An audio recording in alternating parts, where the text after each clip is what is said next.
Good day. I'm Regina Marsora and I'm going to perform my poetry skill, which is writing a poem. But because we're running out of time and it takes a long time writing it, I'll just read what I have made. Now let's start. The title of the poem is Tatlong Taong Pagdurusa. It talks about my pain and suffering for the past 3 years. I'm going to read it now. Naghihinagpi, ako'y nasasaktan, nababalutan ng kalungkutan, nagluluksa, ako'y nilisan, napapaligiran ng nakakabiling katahimikan. Damang-dama ko ito, dito sa aking puso, lahat ng mga hinanaing na siyang humimbal sa aking pagkatao. Iwalang ng malapitan, iwalang mapagsabihan, talagang litong-lito na ang aking isipan. Muli kong nabatid ang pagdurusag ito. Tila bumabalik sa balintataw ang lahat ng pagkabigo.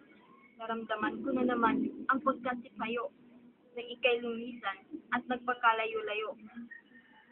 Di mo ba alam? Ako'y nasasaktan? Bakit? Bakit? Ako ba'y may pagkukulang? Binigay ko lahat. Pag-ibig na wagas sa'yo inilaan.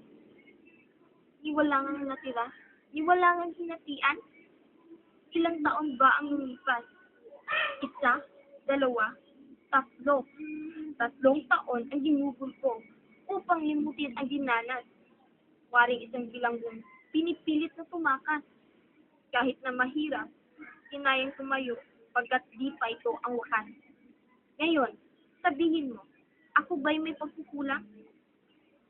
Kasalanan bang ibigin ka't itahan dito sa puso sinta?